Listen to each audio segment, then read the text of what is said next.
Hey now! What is up, everybody? My name is Mike Brown, aka Review King MB, and I just got done rewatching Harold and Kumar Escape from Guantanamo Bay. As you can see, this is the unrated cut, and I like the fact that the cover looks like this, and then when you peel it back, it gets a whole lot raunchier. This is a 2008 film that was directed by John Hurwitz and Hayden Schlossberg. And this movie actually picks up immediately after the first film, which I appreciate. I probably don't say this enough, but some of my favorite sequels, not all of them, if I'm being honest, if I sit here and think about it, but there's something about a sequel that takes place right after the last movie ends. I just appreciate it. I do. Now that Maria, Harold's newfound love, has gone off to Amsterdam, the plan for Harold and Kumar is to follow her, to chase her down, because that's not creepy. I'm sure in real life, a girl would love if you did that for her. Believe me, I've tried. No, I haven't, but you see that on the way there, shit goes wrong. I mean, so much shit goes wrong. It's kind of a hilarious moment on the airplane where this woman immediately assumes that Kumar is a terrorist. And so they get arrested and thrown into Guantanamo Bay. But they're only there for like 5 minutes. They immediately escape. And the whole film is them trying to not only find Maria, but Kumar is trying to get back with his ex-girlfriend who is apparently about to be married. Huh? Vanessa. This film, Harold and Kumar Escape from Guantanamo Bay, this movie is fucking insane. It is. Now, is it better than Harold and Kumar Go to White Castle? No. No. There is something about Harold and Kumar Go to White Castle, whether it's the fact that it's the first film, or whether it's because I was so much younger when I saw that first movie, or it's just, in general, it's funnier. Any of these things could be the case, it could be true, but this second film, it doesn't really get the best critic reviews. I don't think any of these movies get the best reviews, if I'm being honest. But I remember when it first came out, a lot of people didn't love it as much.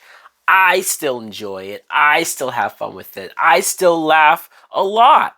Even rewatching it now, I found myself laughing quite a bit. There is a lot of things that I enjoy. Obviously, John Cho as Harold and Kal Penn as Kumar. On paper, Kumar should be a horrible friend. I mean, he does do a lot of dumb things. There are moments where Harold should choke the shit out of him and kill him or leave him for dead and stop letting him ruin everything. But there's something about the way Kal Penn plays that character and the two of them, their dynamic, that for whatever reason I don't hate Kumar. I should, but I don't. This whole side plot of Vanessa, Kumar's ex-girlfriend, it sounds forced, and it is. It is kind of forced that all of a sudden, oh yeah, Kumar has this ex-girlfriend that he never, at least I don't remember him talking about in the first movie, and here, it's more of the plot. It's more of the crux of their shenanigans than even the original plan of getting Harold to Amsterdam for Maria. You know, like that's kind of in the back of your head, the back burner, where this movie's more about Kumar trying to get Vanessa. Vanessa is played by Danielle Ackles, and I like her enough. She's pretty. She, you know, at first it's because it feels forced, and at first it's like, wait, who's this girl? What's going on here? You know, it might take you out of it, or it had the potential to take you out of it, but because she's good, and because the movie took a few scenes to do flashbacks of how the two of them met, how she's the one to get Kumar to start smoking weed in the first place, and how she's the one who brought him out of his shell, and kind of the reason why he is the way he is now. So you bought it by that point. It's like, oh, okay, that's why he's in love with her. That's why he still wants to be with her. Although, why the hell did they break up? You know what I mean? Like, yeah, she's now going to marry this intelligent, I guess he has an in with the White House. I don't know. But sure, he's a good-looking guy, but he's a douchebag. Of course he's a douchebag. He has to be a douchebag for this plot to work. I didn't really care about the douchebag fiance character as much of a villain, as much as I did Rob Corddry. Rob Corddry plays this government agent type dude. I don't know what his official title is, but when he gets the case of Harold and Kumar, first of all, he's funny. And his delivery and the way how he acts like a dick, he's great at that. But the fact that he's so racist and he says some of the most inappropriate stuff. Now, I thought it was crazy back in 2008 when I first saw it, but even more now in our PC society where everybody would lose this movie would be canceled if it came out and was made the exact same way, had some of the same exact jokes. All of the scenes of Rob Corddry not only not even realizing that Harold is Asian until after someone has to tell it to him. He sits there and goes, "What's wrong with his eyes? Why do his eyes look like that?" I'm like, "Oh my God."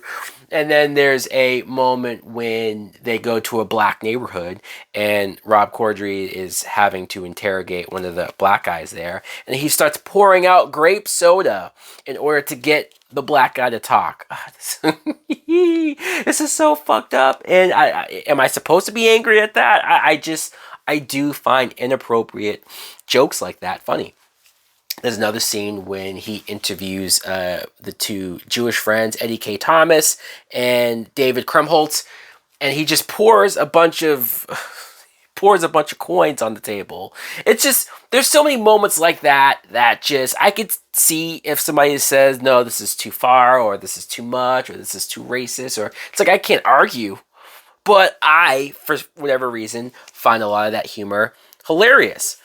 Some of the other actors in here, we have Christopher Maloney, who plays the head of the KKK. Holy shit. I know Christopher Maloney was in the last movie. He played a different character, and he had a bunch of prosthetics and makeup on him. But I kind of love the fact that he comes back to play a different character, a more despicable character who just, what the fuck? That scene was so random.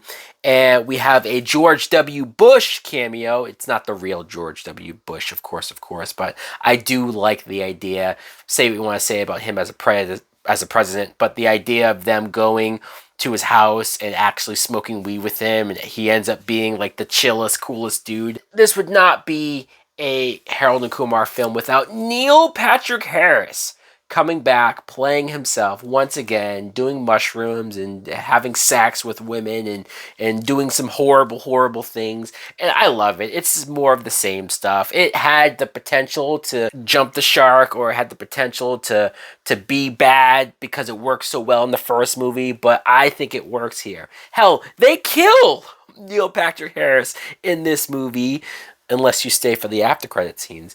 But it's wild. It's wild. So much about this movie is wild. There are some jokes though that maybe are too gross or too sexual, or hey, let's look at this guy's penis, for no real reason. There's some stuff that's like, did you need all of that grossness? It doesn't offend me or anger me, but it's one of those things that I have a hard time defending if I do have to tell somebody that I like this film, and then that scene shows up and I'm sitting there like, hey, see, there's funnier stuff coming. Trust me. Overall, though, I enjoy this film. I do. I have fun with it. Not as good as the first movie, but still a fun film at the end of the day. So, guys, let me know in the comments below, what do you think of Harold and Kumar Escape from Guantanamo Bay? It's a decent title, but to reflect the actual plot, what would be a better title for this movie? I'm sitting here trying to rack my brain. I don't know. Harold and Kumar crash a wedding. Harold and Kumar kill Neil Patrick Harris. Something along those lines are probably a little more accurate. Anyways, guys, thanks for watching. Like, comment, subscribe. Later.